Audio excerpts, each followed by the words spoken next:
Hoy vengo a ti. Aleluya.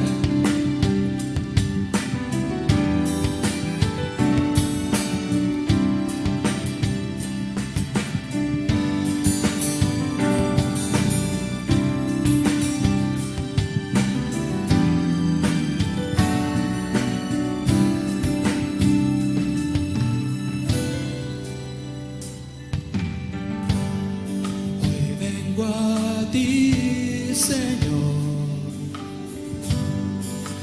reconociendo ante tu majestad mi necesidad. Te necesito a ti. Vamos, dile. Tú eres fiel, Señor. Sé muy bien que lo que comenzaste en mi corazón lo perfeccionará. Vamos, dile otra vez. Hoy vengo a ti. Hoy vengo a ti, Señor, reconociendo ante tu majestad mi necesidad.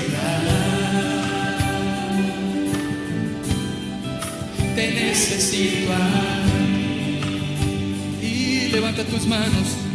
Dile, tú eres fiel. Tú eres fiel, Señor.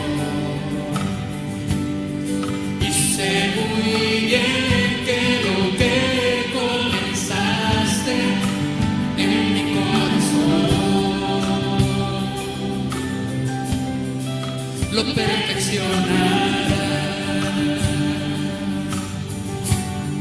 Y fuera de nada deseo, lejos de ti nada soy. Vamos, díselo. Jesús, Jesús, la plenitud del Padre eres tú, mi buen pastor. Nadie hace rebosar mi corazón como tú.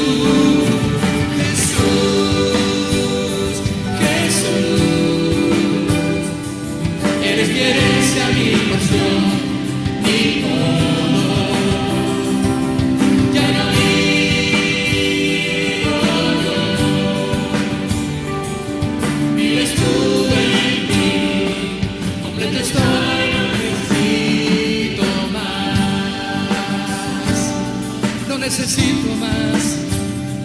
No necesito más que tu presencia en mí, Señor. Levanta tus manos y dile, no necesito más. Te quiero a ti, Señor. Aleluya.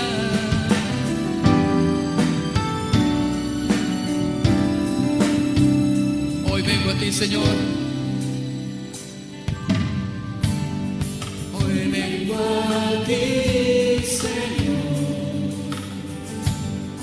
reconociendo ante tu majestad mi necesidad.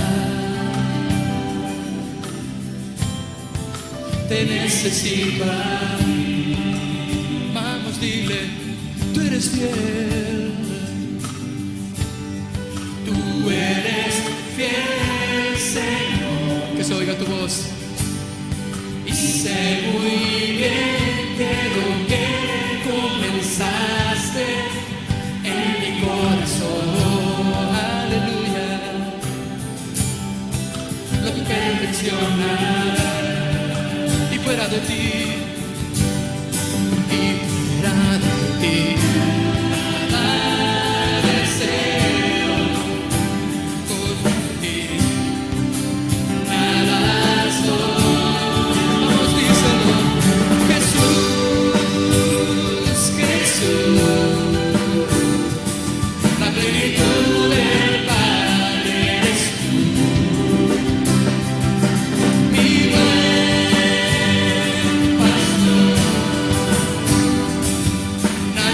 hace rebosar mi corazón como tú. Jesús, Jesús, eres piensa mi porción, mi todo. Ya no vivo yo, vives tú en mí, completo estoy, no necesito más. Perfeccióname en tu amor, perfeccióname en tu gracia, perfeccióname en ti. Perfeccióname en tu amor, perfeccióname en tu gracia, perfeccióname en ti. Dile Jesús, Jesús, Jesús,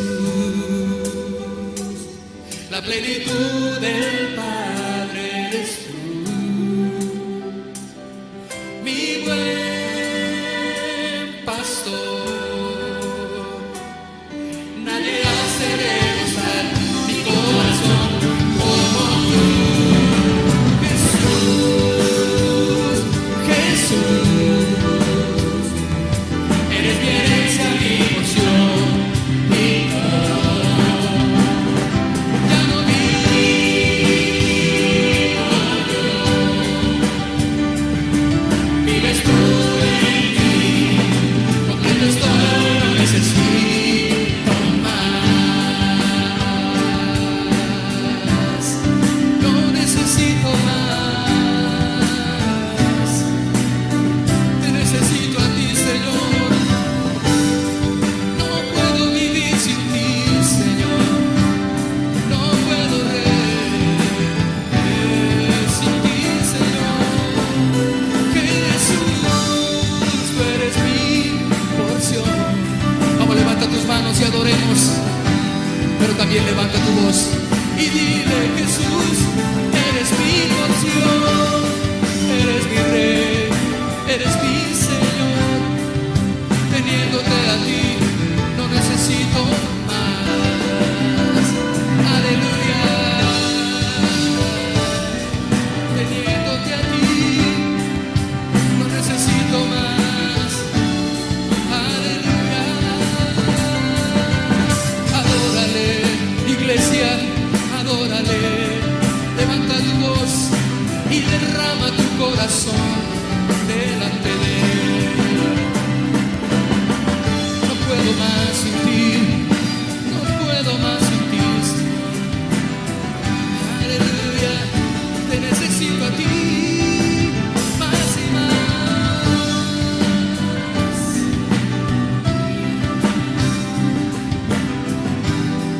Mi porción eres tú.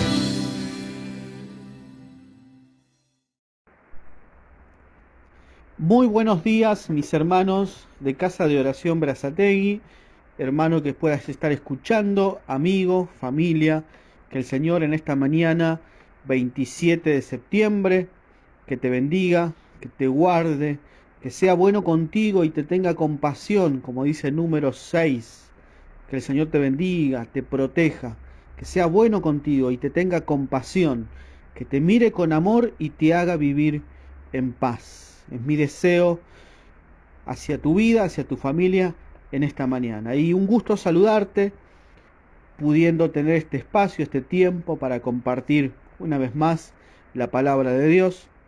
Estamos en septiembre, es el mes de la Biblia y hoy particularmente es el Día Internacional de la Biblia. Así que qué privilegio tenemos nosotros, los cristianos, los hijos de Dios, de tener este precioso libro divino que es para nosotros lámpara a nuestros pies, es lumbrera a nuestro camino, reconforta el alma, nos acerca a Dios, nos revela al Padre, nos revela el pecado para que lo saquemos de nuestra vida, ayudados por Dios, por supuesto, para que Él nos perdone, nos haga más semejantes a la imagen de su Hijo Jesucristo.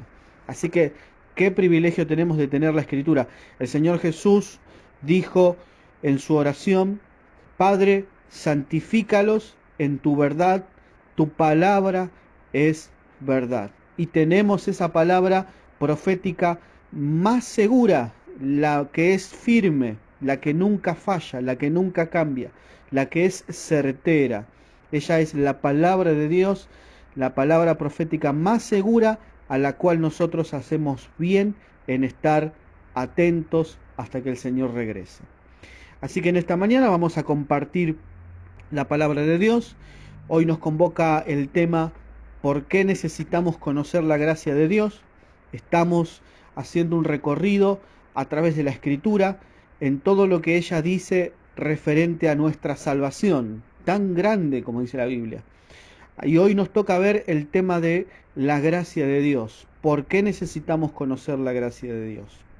Vamos en los minutos que siguen a considerar esta temática. Así que te animo que te quedes del otro lado, si estás allí en tu casa, con tu familia, si estás solo, si quizás estás en el trabajo, escuchando desde un dispositivo celular, o quizás regresando ahí en tu auto, sea donde sea que estés, te animo a que apartes estos minutos, porque son para Dios, no son para mí, ni para cumplir con el compromiso de conectarme, son minutos o una hora o más que nosotros le damos a Dios.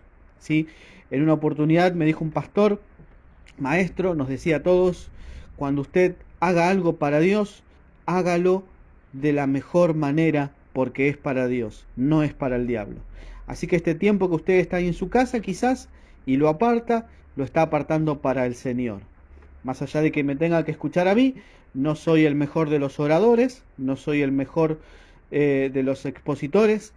Pido a Dios que en su gracia me ayude, pero le animo, quédese del otro lado y escuche la palabra de Dios.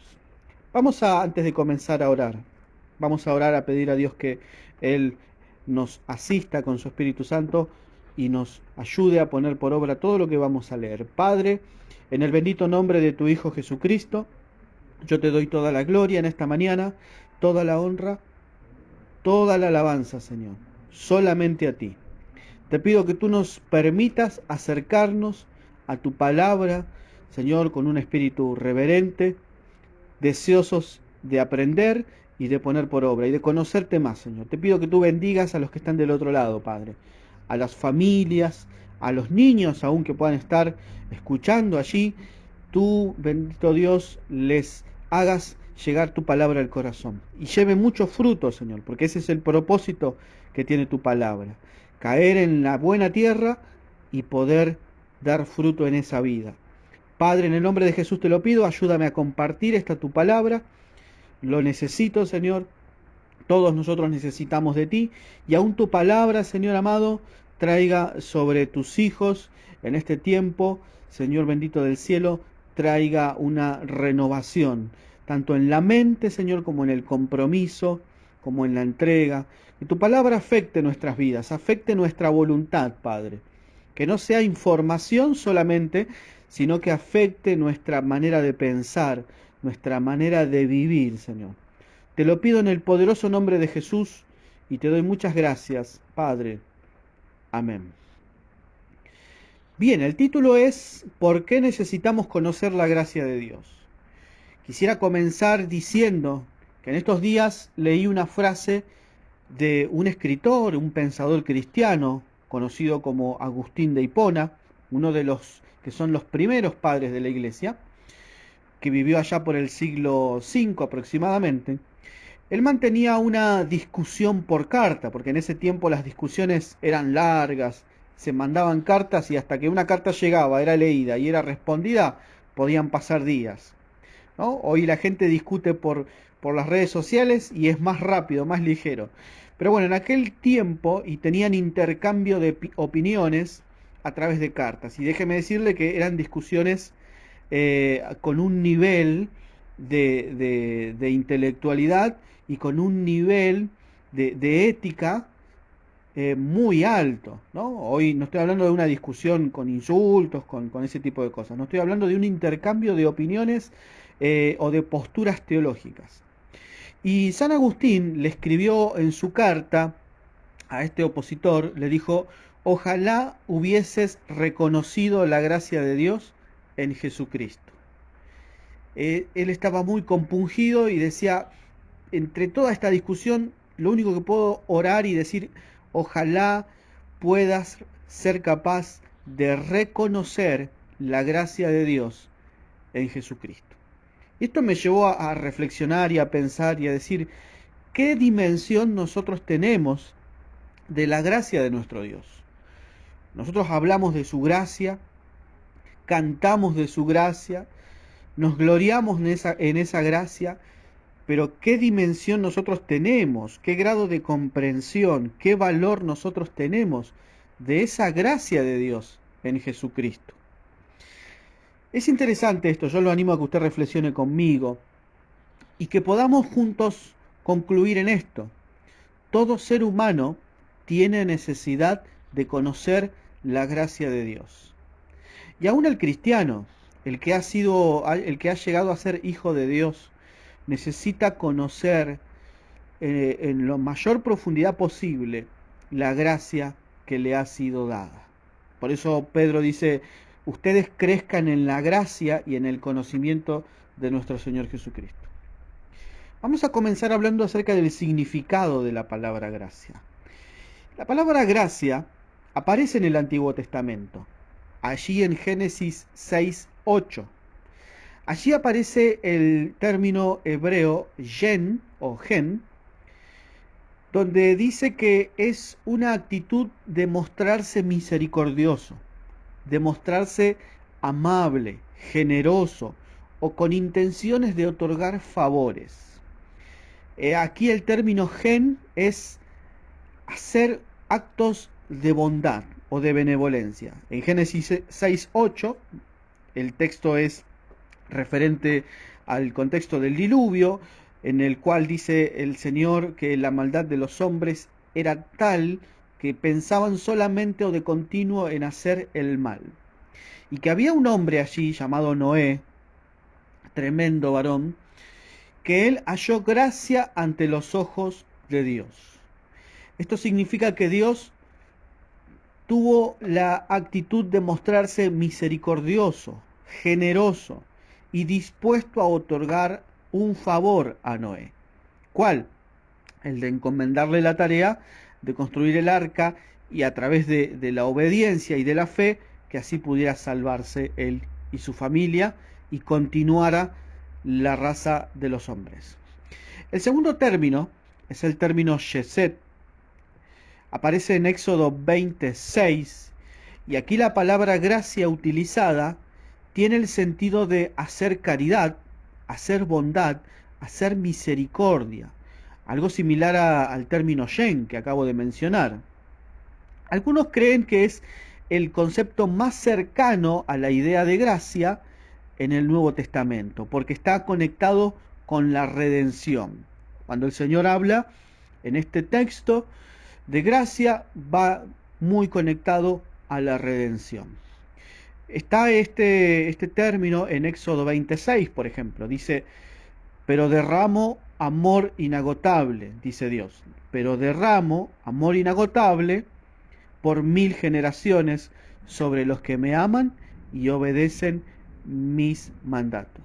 Es decir, Dios está diciendo, yo derramo o hago misericordia. Sabe que algunas traducciones, por ejemplo la traducción lenguaje actual, traduce la palabra gracia como amor inagotable, como favor inagotable. Y es lo que encontramos aquí en esta traducción.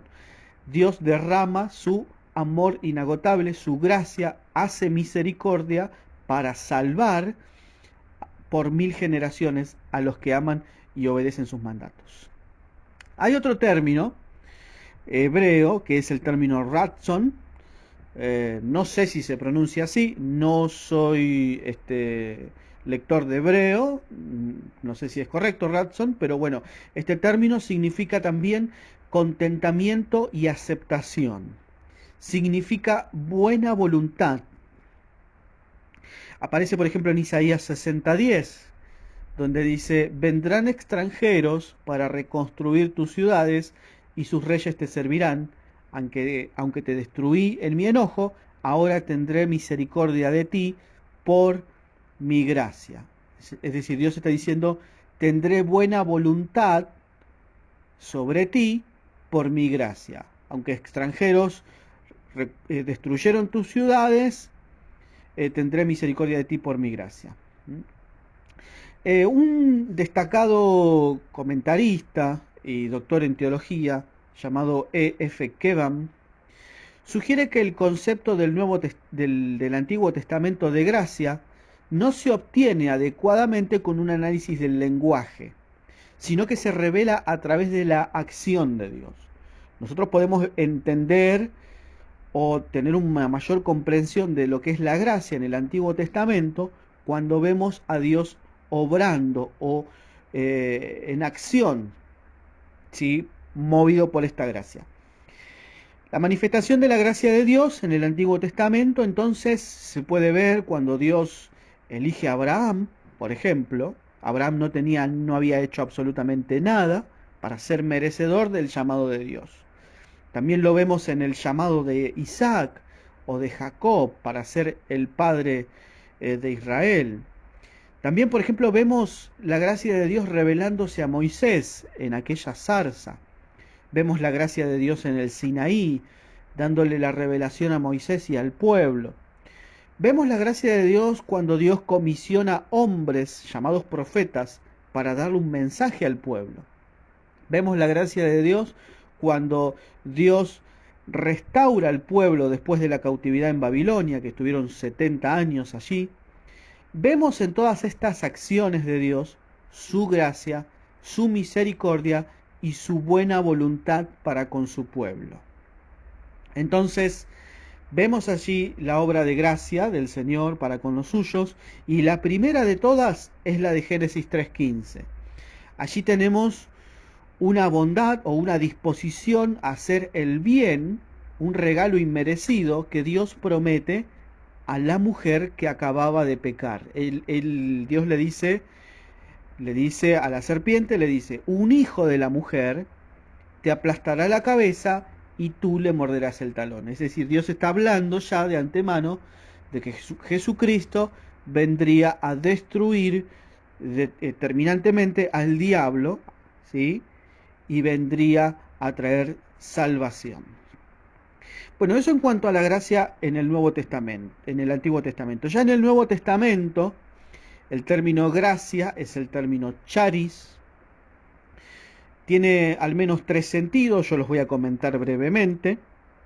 El primer sentido y el más básico de la palabra gracia es el de encanto o atractivo. Es aquella característica que provoca una actitud favorable. Por ejemplo, nosotros leemos en Colosenses 4:6, dice que vuestra conversación sea siempre con gracia, sazonada con sal, para que sepáis cómo debéis responder a cada persona. Aquí el significado es el de tener gracia, es decir, el de tener encanto, el de tener atractivo, el de provocar una actitud favorable. Bueno, en este contexto se lo vincula a la conversación. La conversación del cristiano, ¿cómo debe ser? Debe ser encantadora, debe ser atractiva, debe ocasionar deleite en aquel que está huyendo de esa conversación y debe provocar actitudes favorables hacia la persona.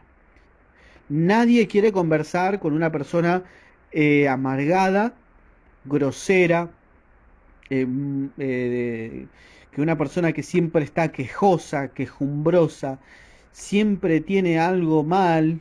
Nadie quiere conversar con una persona así. ¿Todos con quién quieren conversar? Con una persona que tiene encanto para hablar, gracia, que a pesar de las circunstancias siempre tiene algo bueno para decir, ¿no? Estas cosas bendicen mucho. Así que ahí tenemos el sentido de la palabra gracia en cuanto al atractivo. Nosotros deberíamos pedirle a Dios que nos ayude a ser así. El Señor, que yo pueda hablar siempre con gracia. Que no hable con doble sentido, que no hable con ironías hirientes, que no piense mal en mi corazón, sino que yo pueda tener una conversación llena de gracia. Que destile el amor de Dios, que destile la misericordia, que yo hable y pueda acercar a otros hacia ti. Esa debe ser nuestra conversación. El otro sentido muy elemental en el Nuevo Testamento es el de agradecimiento, así como dar gracias, ¿no? Es una de esas palabritas mágicas que nos enseñan desde niño. ¿Qué nos dicen? Nos enseñan a pedir por favor y a decir gracias. ¿Gracias cuándo? Cuando alguien se muestra en favor con nosotros. Cuando recibimos un favor, normalmente ¿qué decimos? Gracias. El otro uso más típico del Nuevo Testamento tiene el sentido de una actitud favorable, libre, gratuita, que Dios hace hacia los hombres, ¿sí? Es una actitud que refleja la acción. ¿Qué acción? La acción de salvar. Lo tenemos en Efesios 2:8, por ejemplo. Este es el uso más típico de gracia en el Nuevo Testamento, de charis.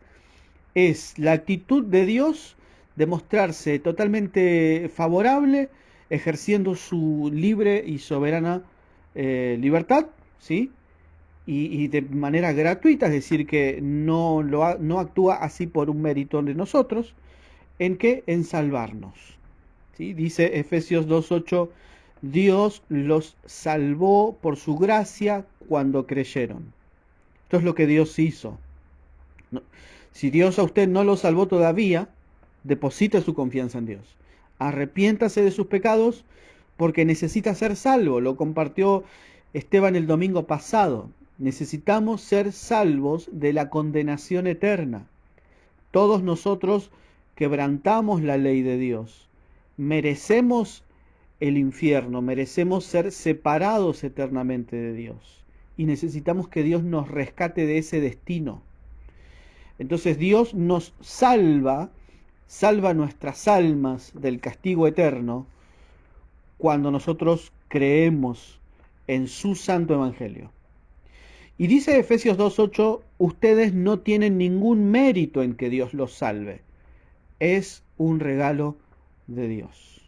Precioso versículo, estimado, que nos deja más que claro que la salvación es por gracia y no es porque yo haya hecho algo que amerite que yo me gane el ser salvo, ¿sí? No es por obras, para que nadie se gloríe, nadie puede incluso llegar a obedecer a Dios o a ser lo suficientemente bueno como para que Dios lo salve.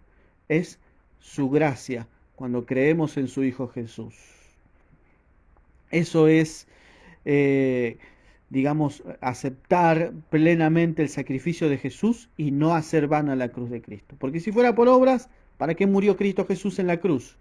Si fuera porque podemos llegar a ganarnos la salvación por ser buenos, ¿qué sentido tendría que Jesús hubiese padecido hubiese sufrido todos los padecimientos en la cruz? Ahora, hay otra connotación que tiene que ver con la salvación, que el término charis se aplica cuando el Espíritu Santo da, también generosamente, por libre voluntad, y sin méritos, cuando el Espíritu Santo da al que es salvo un don. Dice Efesios 4:7, a cada uno de nosotros se nos ha concedido la gracia conforme a la medida del don de Cristo. Es decir, cada uno de nosotros ha recibido de pura gracia de Dios una habilidad de parte del Espíritu Santo para la vida cristiana.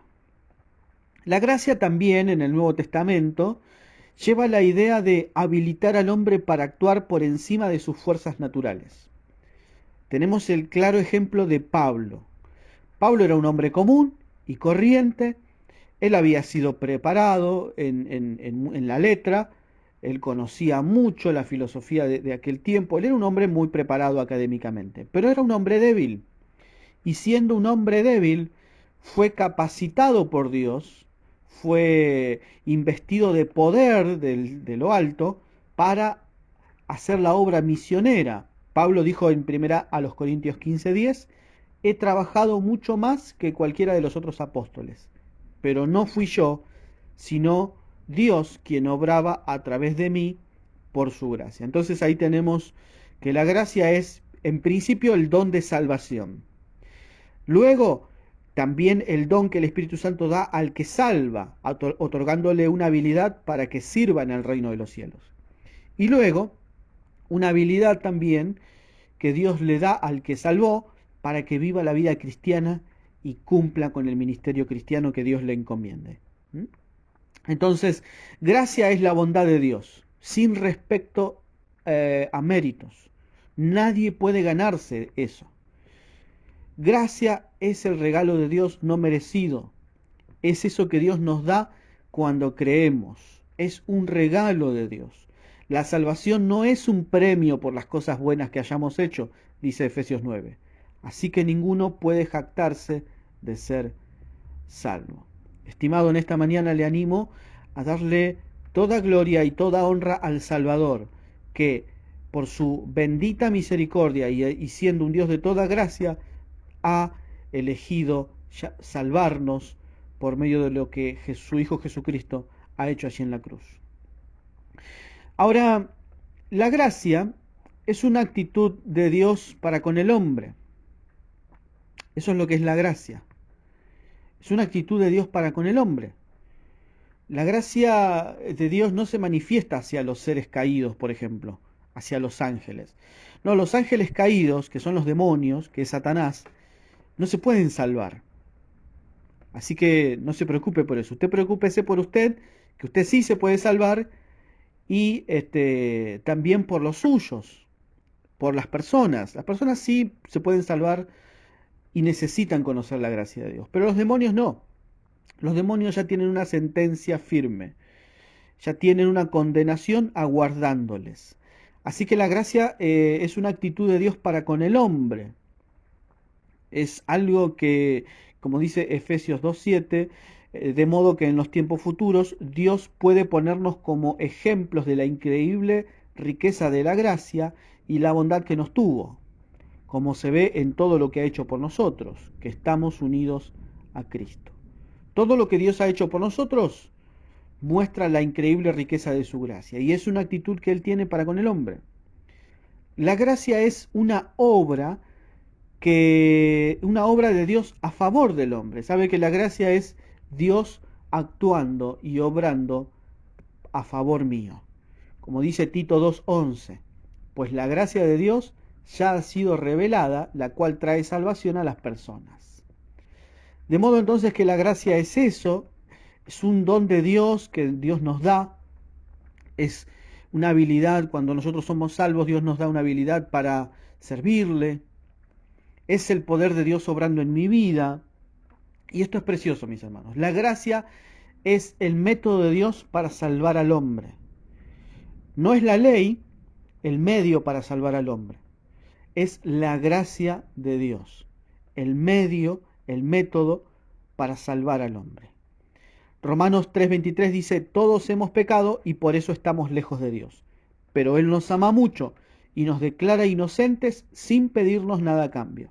Por medio de Jesús nos ha librado del castigo que merecían nuestros pecados. Es decir, la gracia es el medio que Dios usa para salvar al hombre. Es decir, nos declara inocentes sin pedirnos nada a cambio. Eso es gracia. Declararnos sin culpa sin pedirnos nada a cambio. Bien, vamos a seguir. La gracia, aparte de los seres humanos, entonces, como bien venía diciendo, no tiene significado. Los seres angelicales no son receptores de esta gracia. Los demonios no son receptores de esta gracia. Solamente el hombre y la gracia cobra significado en la raza humana. Es esta raza humana de la cual nosotros somos parte la que necesita conocer la gracia de Dios. La gracia es la gloria de Dios manifestada. Como dice Efesios 1:6, alabamos a Dios por la abundante gracia que derramó sobre nosotros, los que pertenecemos a su Hijo amado. La gracia es el amor divino en forma de beneficios que los pecadores que nada merece pueden recibir. La gracia siempre fluye en una dirección. Como dice Salmo 41, la gracia es Dios inclinándose, atendiendo a nuestras miserias. Dice, pacientemente esperé a Jehová y él se inclinó a mí y oyó mi clamor. Antiguo pastor Tito Perón siempre me decía, la gracia es amor que mira hacia abajo. Es Dios, el Dios de los cielos, compadeciéndose de mí, de mi miseria, y mirándome para ayudarme. La gracia es la manifestación de ese amor de Dios debido a la condición en la que la raza entró, la condición de caída en la que la raza entró, hace que Dios se muestre misericordioso y lleno de gracia. Ahora, la gracia es de Dios. Se habla de que la gracia es de nuestro Señor Jesucristo y también se menciona que el Espíritu es el Espíritu de gracia. De manera que las tres personas de la Trinidad están involucradas en esta acción de Dios de ser el Dios de gracia y de dar su gracia a la creación. Pero la gracia es traída al mundo o fue traída al mundo por Jesucristo, dice la palabra. Juan 1:14 dice, y el Verbo se hizo carne y habitó entre nosotros, y vimos su gloria, gloria como del unigénito del Padre, lleno de gracia y de verdad. O sea, Dios tomó forma de hombre, convivió y habitó entre las personas. Se pudo ver su excelencia, sus virtudes, sus atributos. Gloria como del unigénito del Padre, es decir, mismo carácter, misma esencia. Y se lo vio como lleno de gracia y de verdad. Continúa Juan diciendo, mira el testimonio de Juan, Juan dio testimonio de él, es decir, de Cristo, y clamó diciendo, este era del que yo decía, el que viene después de mí, es antes de mí, porque era primero que yo. Pues de su plenitud todos hemos recibido, y gracia sobre gracia. Precioso, ese versículo siempre me impactó. De su plenitud todos hemos recibido, y gracia sobre gracia. Estimado, dice ahí claramente la Biblia que nosotros hemos recibido. No dice que podemos llegar a recibir, sino que nosotros hemos recibido de Él abundantes riquezas y bendiciones espirituales. Eso es lo que nosotros hemos recibido de Dios, de Cristo Jesús. De su abundancia, de su plenitud, todos hemos recibido una bendición inmerecida tras otra. Favor tras favor. ¿No merecíamos acercarnos a Dios? Jesucristo nos acerca al Padre. ¿No merecíamos tener comunión con Dios? Jesucristo hace que tengamos comunión con Dios. ¿No merecíamos su palabra? Jesucristo trae su palabra a nuestros corazones. ¿No merecíamos el cielo? Jesucristo gana el cielo para nosotros. No merecíamos un montón de cosas, estimados. Sin embargo, de su plenitud, todos recibimos una bendición inmerecida tras otra. Yo no sé si usted en esta mañana quiere darle gracias a Dios, porque todo lo que tiene, espiritualmente hablando, ha sido ganado por Cristo. Yo le animo a amar a Dios con todo su corazón, con toda su mente, a entregarle a Él su vida plenamente, porque de su plenitud, de la plenitud de Dios, todos hemos recibido y gracia sobre gracia. Cuando nosotros entendemos esto, cuando nosotros entendemos que recibimos de la plenitud de Dios y no de la plenitud del hombre usted no va a recibir nada, va a recibir probablemente decepciones. Usted se puede decepcionar del mejor de los pastores, del más preparado, del más elocuente, del mejor de todos, puede llegar a decepcionarse, pero de Dios jamás. Su plenitud, su perfección, de Él, de su misericordia, de su gracia, usted puede recibir. La ley por medio de Moisés fue dada, dice el texto, la gracia y la verdad vinieron o fueron hechas realidad por medio de Jesucristo. Es decir, Dios mostrándose misericordioso y bondadoso para con el hombre, se hace realidad por medio de Jesucristo. ¿Usted quiere conocer la gracia de Dios? Mire a la cruz. Mire a Jesús crucificado por nuestros pecados. Ese es el favor de Dios. ¿Quién de nosotros merecía que el Dios del cielo se hiciera hombre y decidiera morir en nuestro lugar? Ninguno de nosotros, mis hermanos. Dios pagó el alto precio para ser salvos. Por eso te animo en esta mañana a no menospreciar la gracia de Dios. La gracia, mis hermanos, es importante. Me voy a tomar unos minutos para esto. Hacer un contraste entre la gracia y la ley. La gracia y la ley. La ley no es el método para salvar a los pecadores, sino que es el medio por el cual se revela lo pecadores que somos. La gracia no salva a pecadores, ¿sí? Y la gracia no anula la ley moral. Lo único que hace la gracia es mostrar que la ley nos muestra los pecadores que somos, pero no puede salvarnos. La gracia no salva a pecadores ignorando la ley. No, nada que ver. La obra, la gracia y la ley son tres palabras que deben analizarse. La obra debe entenderse como la obediencia a la ley de Dios. Cuando yo hablo de obra, tengo que hablar de obediencia a la ley de Dios. ¿Qué pasa con nosotros? Por naturaleza desobedecemos la ley de Dios. Yo siempre le digo a mis niños, siempre estás queriendo hacer la tuya y nunca haces caso. Bueno, dentro de todo se portan más o menos bien, pero a veces se mandan las suyas y tienen esta tendencia a desobedecer. Porque el hombre es desobediente por naturaleza. El hombre desobedece la ley de Dios. Entonces la obra es la obediencia a la ley de Dios. El hombre no puede obedecer esa ley. La ley es el elemento que Dios introdujo para que el hombre anduviera y pudiera vivir una vida más conforme al estándar de Dios, a la voluntad de Dios. Pero la ley lo único que puede hacer es exhibir el pecado, ponerlo de manifiesto, como ya hemos visto 2 domingos atrás, si no me equivoco. Ahora, como el hombre no puede obedecer la ley, no puede obrar en perfecta consonancia con la ley, no puede pretender ninguna recompensa, y es así entonces que Dios introduce su gracia. Como yo no puedo obedecer la ley, no puedo obrar conforme a la ley, porque hay una naturaleza en mí terrible, que es la naturaleza pecaminosa, Dios lo que hace es sobreabundar su gracia. Dice la Escritura que la ley hace que se manifieste el pecado. Cuando el pecado sobreabundó la gracia de Dios. La gracia es lo opuesto a la ley y a las obras, porque no considera mérito humano para ser otorgada.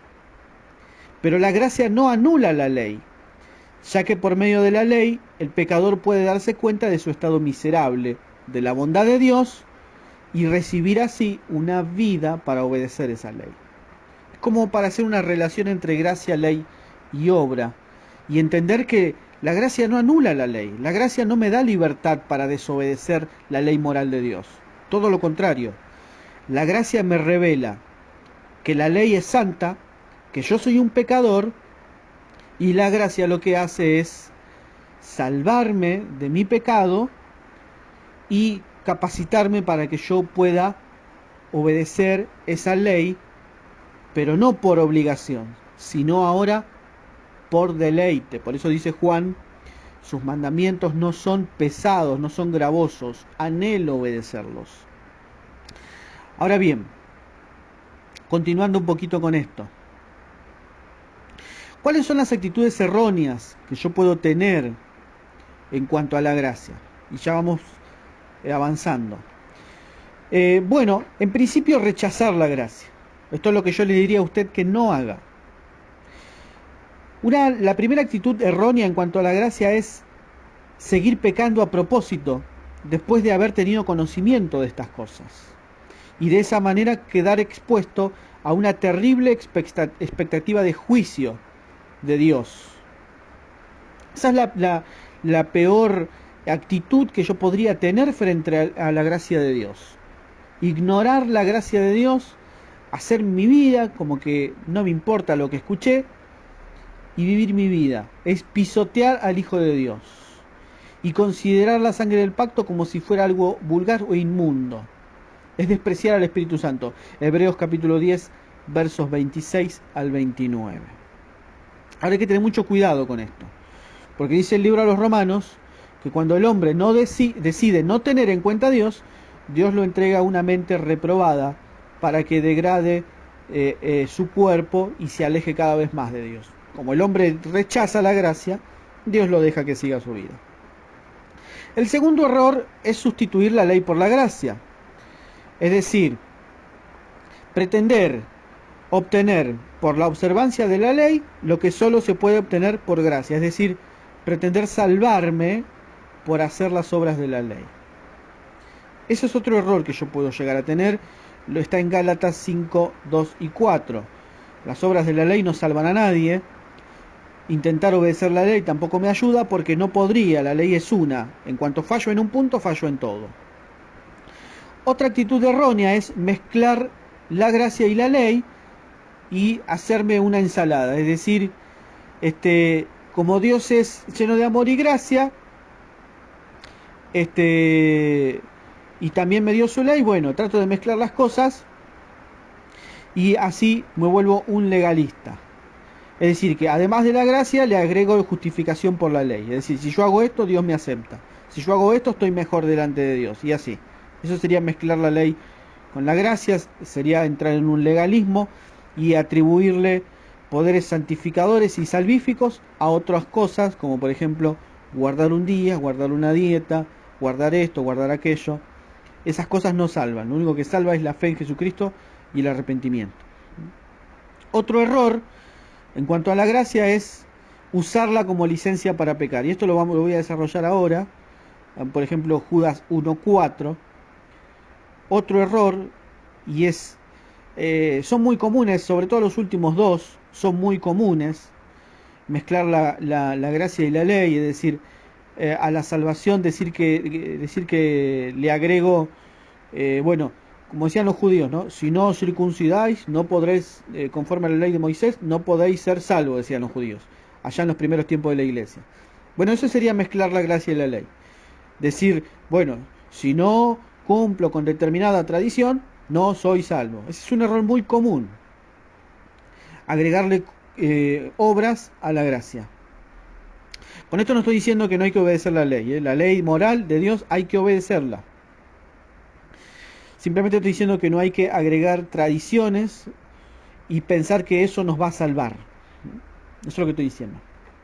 Aclarado el concepto, el otro punto que siempre se da es tomar la gracia como licencia para pecar. Es decir, bueno, como Dios me salvó y Dios es lleno de gracia y Él es tan bueno, tan amoroso y me ama tanto y yo lo amo tanto, bueno, un pecadillo de vez en cuando no pasa nada. Eso es tomar la gracia con liviandad y como licencia para pecar. Y es algo que Pablo condenó rotundamente. Así que la doctrina de la gracia no anima a nadie a pecar. La doctrina de la gracia no me anima a pecar. Al contrario, me insta a tener una vida de mayor devoción y consagración y santidad para con Dios. Judas 1:4 dice, pues hay unos que se han metido secretamente entre ustedes. De ellos ya se ha dicho en las Escrituras que van a ser condenados. Fíjese estos hombres, ¿sí? Están en contra de Dios. ¿Puede un ser humano estar en contra de Dios? Sí, sí puede. ¿Cuándo uno está en contra de Dios? Cuando hace esto. Mire lo que dice el versículo. Toman el generoso amor de Dios como excusa para justificar su conducta inmoral y niegan a Jesucristo, nuestro único Señor y dueño. Eso es una forma de estar en contra de Dios. Tomar la gracia de Dios como excusa o libertad para llevar una vida inmoral. En los principios de la iglesia había personas que con sus vidas y doctrinas pervertían la gracia de Dios, es decir, convertían la gracia de Dios en libertinaje. El libertinaje puede entenderse como la falta de reverencia a la voluntad de Dios y un falso uso de la libertad que Cristo ganó para nosotros. Cristo nos hizo libre de la maldición de la ley. Cristo nos hizo libre de la ley del pecado. para que nosotros podamos, siendo libres, definitivamente obedecerle. La doctrina cristiana de la gracia nunca va a sugerirle al hombre que persevere en el pecado, porque la doctrina de la gracia afirma y promulga y promueve una verdadera libertad del poder de la esclavitud del pecado. Lo dice Romanos 5:20, son los últimos versículos ya.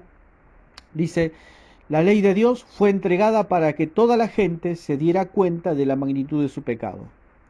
Pero mientras más pecaba la gente, más abundaba la maravillosa gracia de Dios.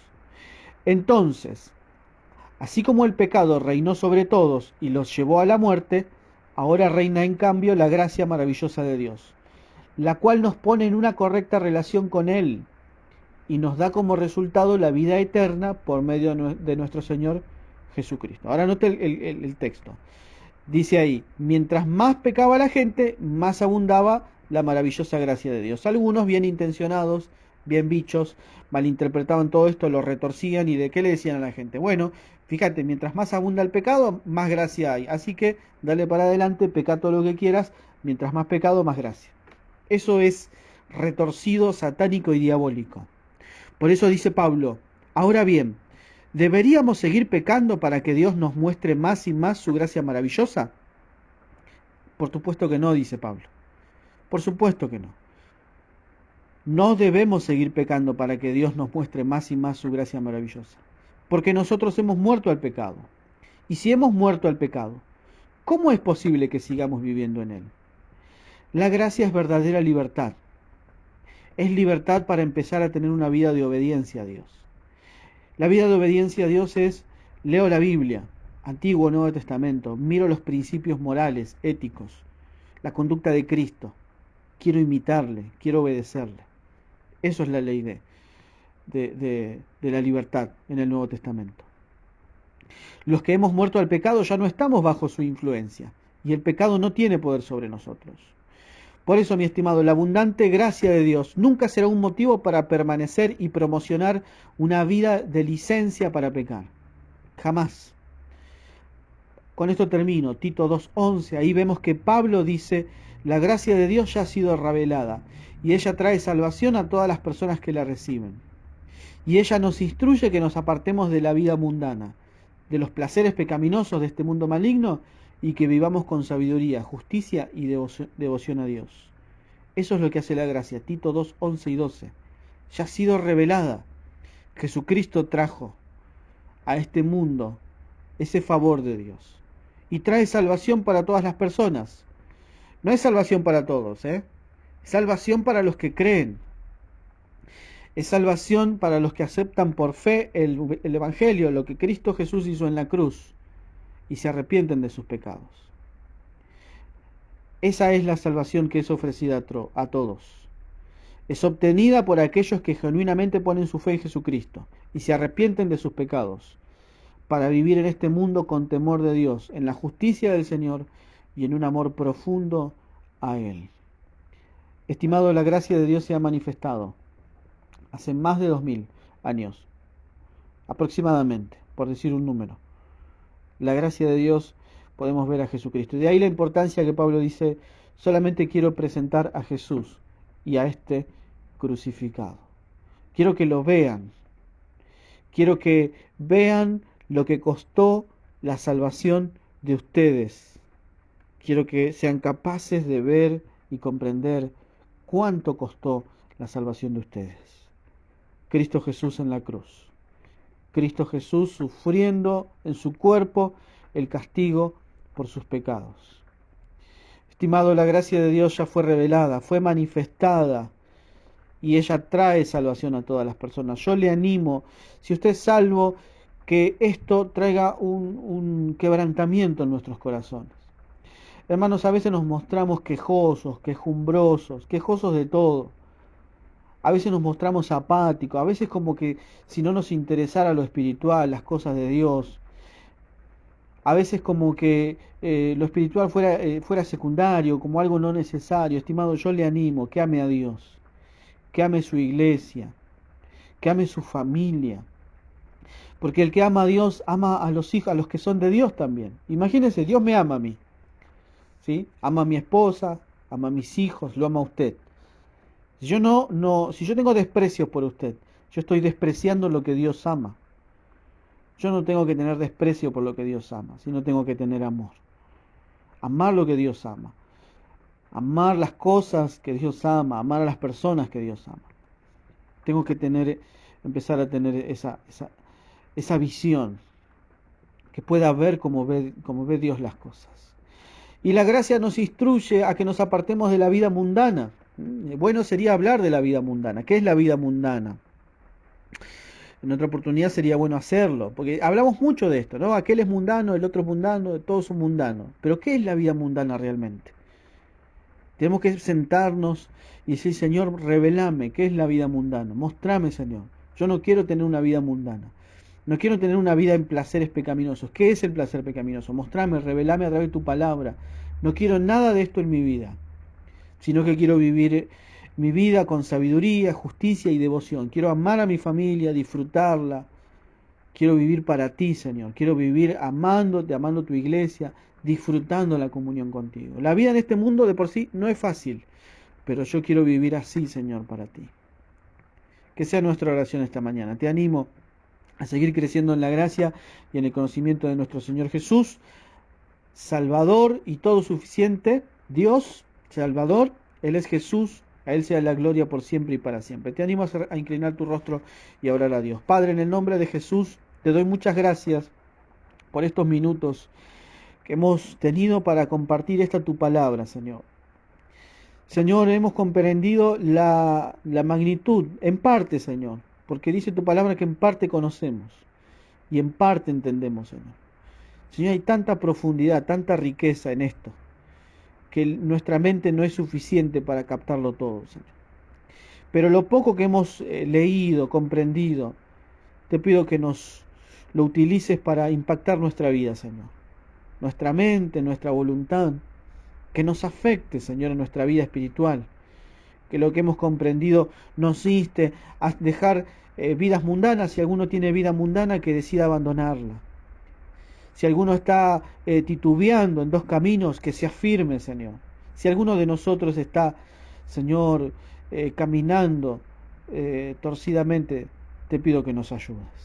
En el poderoso nombre de Jesús te pido, Señor. Señor, en este tiempo en el que estamos atravesando, Señor amado, refínanos a través de tu palabra, de tu Espíritu Santo.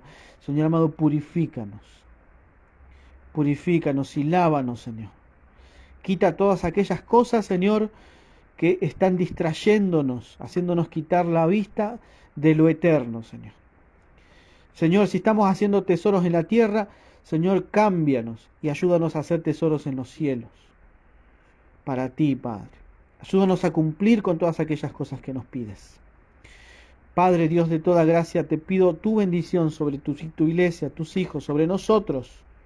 Tu mano aún, Señor, trayendo sanidad, Padre. Todo esto lo pido para gloria de tu nombre, Señor, en favor de mis hermanos. Gracias, Señor Jesús. Te doy muchas gracias. Amén. Mis hermanos, te doy gracias por estar estos 50 minutos del otro lado. Te animo a que te quedes. Si estás allí en tu casa, podés cerrar tus ojos, podés alabar al Señor, podés bendecirle, podés levantar tu mano, podés tomar a tu familia y decirle, Dios ha sido bueno con nosotros. Alabémosle por siempre. Que Dios te bendiga, mi hermano. Con la ayuda del Señor nos encontramos esta tarde a las 5. Tenemos la clase bíblica para los niños. Tenemos el jueves a las 7:30 una nueva reunión general. También el domingo próximo con un invitado especial. Así que te anticipo, vamos a tener un invitado especial que de parte de Dios nos va a traer un mensaje para nuestras almas. Te animo a estar en sintonía. Que Dios te bendiga, que te guarde, que te fortalezca. Lo pido en el nombre de Jesús. Hasta la próxima.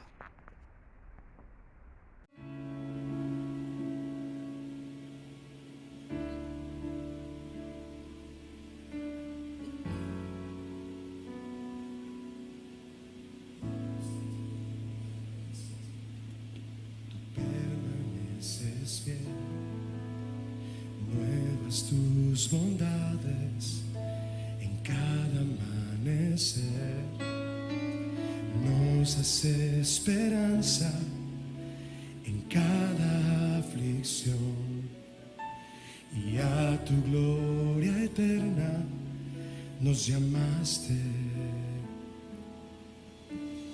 Dios de toda gracia, tú permaneces fiel. Nuevas tus bondades en cada amanecer. Nos das esperanza en cada aflicción, y a tu gloria eterna nos llamaste. Bendito Dios, de toda gracia eres tú. Nos afirmas y estableces en tu perfecto amor. Bendito Dios, tuya es la gloria y el honor y el imperio por los siglos. Amén.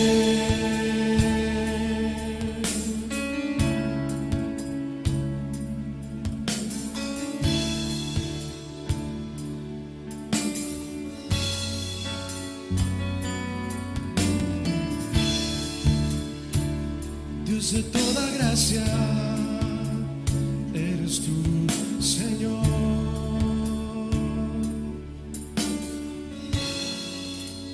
Levanta tu voz y dile con nosotros: Dios de toda gracia, tú permaneces fiel. Nuevas tus bondades en cada amanecer. Nos das esperanza en cada aflicción, y a tu gloria eterna nos llamaste. Dios de toda gracia, díselo. Dios de toda gracia, tú permaneces fiel. Nuevas tus bondades en cada amanecer. Nos das esperanza, oh Señor, en cada aflicción, y a tu gloria eterna nos llamaste. Alza tus manos y dile: bendito Dios, de toda gracia eres tú. Nos afirmas y estableces en tu perfecto amor. Bendito Dios, tuya es la gloria y el honor y el imperio por los siglos. Amén. Díselo: bendito Dios, de toda gracia eres tú. Nos afirmas y estableces en tu perfecto amor. Bendito Dios, tuya es la gloria y el honor y el imperio por los siglos. Amén. Oh, tú eres Dios de toda gracia, Señor, y hoy te adoramos con nuestro corazón. Tú eres Dios de toda gracia, Señor. Gracia sobre gracia tú nos das, Señor. En cada aflicción estás ahí con nosotros, Señor. Tú eres Dios, toda gracia. Tú eres Dios, mi Dios. Tú eres Dios de toda gracia. Eres Dios de toda gracia. Díselo otra vez conmigo, él. Dios de toda gracia, tú permaneces fiel. Dile: nuevas tus bondades. Nuevas tus bondades en cada amanecer. Nos das esperanza en cada aflicción, y a tu gloria eterna nos llamaste. Ahora dile: bendito Dios, de toda gracia eres tú, nos afirmas y estableces en tu perfecto amor. Bendito Dios, tuya es la gloria y el honor y el imperio por los siglos. Amén. Bendito Dios, dile a él: bendito Dios, en toda gracia eres tú, nos afirmas y estableces en tu perfecto amor. Bendito Dios, tuya es la gloria, tuya es la gloria y el honor y el imperio por los siglos.